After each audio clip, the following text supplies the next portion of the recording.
Hi everyone, thank you so much for tuning in to ChannelBK. My name is Little Brian here, and again, classic week. We're back at it again. We're going to Here's Little Richard by Little Richard. Very, very exciting. Little Richard, born Richard Penniman, was born in Macon, Georgia, and he is a singer-songwriter and OG of the music industry. I laughed because this is not going to work. Every year I feel like I try and find something funny to do for Classics Week. You know, I thought the Kurt Cobain thing or the Blink-182 thing was the worst, but no, I think that...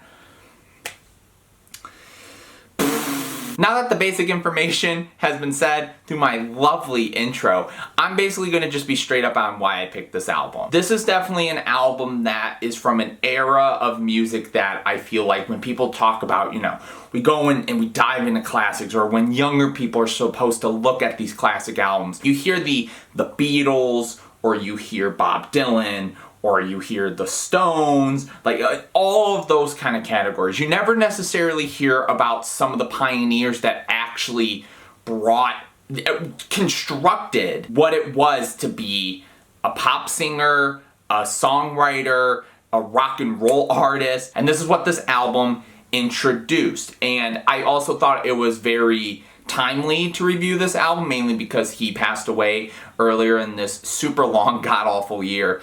And it was interesting for me to dive into this album, mainly because I've only heard some of the songs on it. But Little Richard was an enigma growing up. For me, the joke was the first time I ever even knew who he was on Full House as Uncle Richard. So that was kind of a weird moment for me, and just his very flamboyant, charismatic personality. And then, yeah, going back into his music and seeing his very odd, crazy, strange life of him denouncing himself from being gay, finding God. He's a very interesting figure in music, and yes, I believe one of the real kings of rock and roll. But so yes, I felt like this was an album that kinda was interesting to review in terms of all the stuff you've obviously seen me review on the channel, but also just because it was a way to honor him.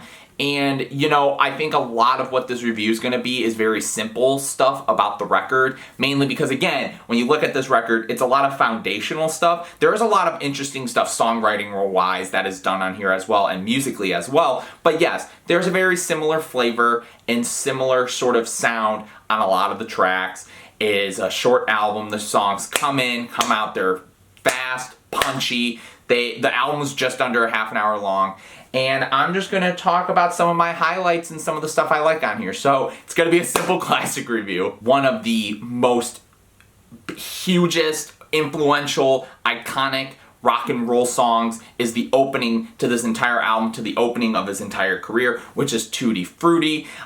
You know, it's a great way to just get you into it. Again, the kind of classic wop bop boo da da bop bam boo, and just the way it hits. I love the sax solo that's near the end of this track. But then the funny thing about this song is, again, you sort of hear these stories about these sort of famous rock and roll people, singer-songwriters, and to honestly just learning this before reviewing this album, that Tutti Frutti was a pun, originally lyrics for anal sex.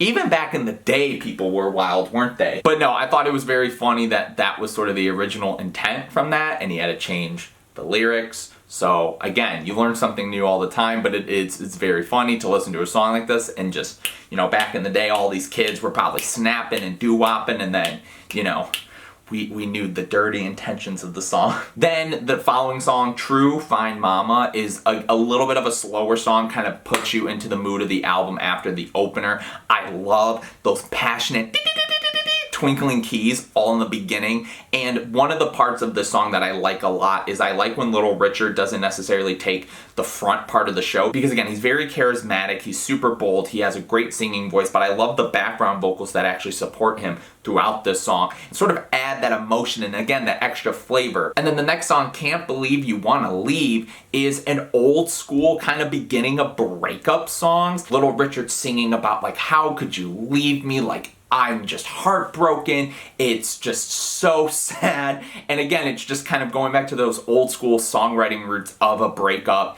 And I love how it's slower, it's smoother. Again, these 3 songs that open the album are sort of the templates of basically every song on here, where it's like hitting you in the face, or it's a nice kind of up-tempo dance song, or it's just kind of this slow, smooth, sexier kind of sounding song. Because something like Baby is a good example of that too. It's a little bit more light in terms of all the instrumentation, because this album is very instrument heavy, obviously, when you listen to it, mainly with the recording and the fact that it was kind of that style back in the day. And I kind of like the stripped back nature of this song a lot. And again, one of the things I do like about it is this is one of the times where the saxophone playing is actually very intriguing. I love the little things that the sax player is doing on this. And again, when these songs all kind of roll into one another, being short and concise songs, it's nice that it's not kind of the same sax fills or same drum fills, which happens to follow up on Slippin' and Slidin', which again, I think in terms of every song on here is the most kind of normal song on the album in terms of songwriting. It's a little bit more simple in terms of the instrumentation. It's not very in your face, over the top. And in terms of like Little Richard's, you know, like that's there's none of it. Like, it's a very kind of weird song to follow everything else, because we've gotten kind of the same sort of flow to every song, and this song kind of stands out, which I think is a great trait. And then a song like Long Tall Sally, which I love the story about how Robert Blackwell, who was his producer for the longest time, Little Richard's, got a note from this girl about her aunt, and it sort of became this whole song where she wanted to write a song about her, and he ended up doing it, and it turns into this really fun kind of like promiscuous song. I actually think that's really cool. And even a song like Oh Why, which songwriting wise and storytelling is kind of pretty bold for the times. Like, again, I don't necessarily think it's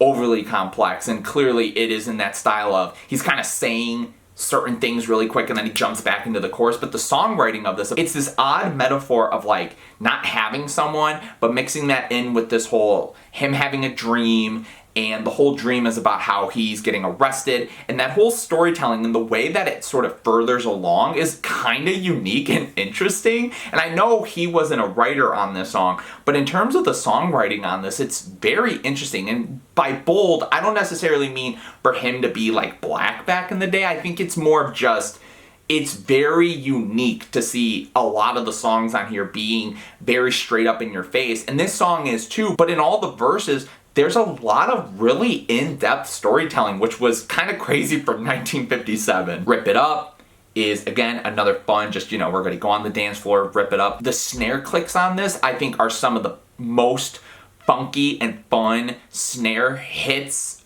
on this entire album. I think this song has the best drums on it because of how subdued they are, and they just have such a great laid back feel. And again, it's just kind of that, you just go back to those times and that you just transport yourself in the smoothness of it. But then all of these comments I was saying about like the most this, the least this, the most Little Richard song on this album is Jenny Jenny. It is, not gonna lie, very repetitive. It is all about Jenny Jenny this, spinning like a spinny top.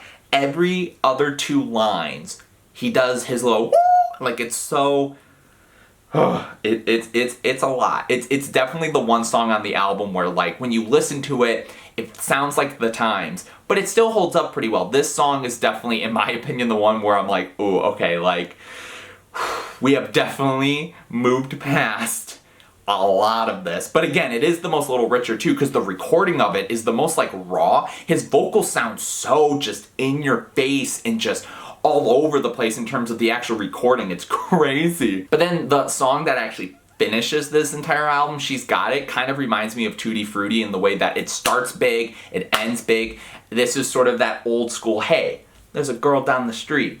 People think she's a square, but you know what? She's cool with me. He's just trying to get with her, you know? She's kind of the odd one, or, you know, kind of that, well, you know, people think she's a lame-o, but, you know, I'm Little Richard, and I like this album a lot. I think it's a very important album. I think just seeing the foundational work on this album is very impressive. And again, to actually go into this album, not knowing a lot of what I was expecting, this album isn't the worst thing for being out in that time, because again, I think you look at music from that period of time and you don't want to necessarily say it's bad. It's the whole, I respect it, but we've moved past that. But I think this is like one of the most important albums ever. To see the foundational work, to see the charisma of Little Richard, and even some of the production on here was very intriguing. And again, besides something like Jenny Jenny, there's a lot of things on here that I can still pull from and be like, this is unique for 1957. It's crazy. It's like you go back and watch like Citizen Kane, or just these movies where like in this day and age you could still watch it and be like, this was made in that time? What in the world? Like, this is the same way. There's so much to this album that I think is unique and great. And again, it was very sad to lose him, but he's a legend. And this album I think is legendary, and I think it's great. So if you are one of the people that have listened to it, what do you feel about this album? Leave it in the comments below. If you haven't, please listen to it. I think it is a very important listen. And please like and please subscribe. I have all these classic reviews you guys can go check out. These are kind of my most enjoyable things to do in terms of production as well. So I hope you guys enjoyed. And yeah, we're getting started. It's going to be great. It's going to be a great classics week. It's it's going to be awesome. So I hope you guys tune in for those. But again, if you guys are watching and finishing this now, thank you guys so much for watching, and thank you for tuning in to Channel BK. Peace out, guys.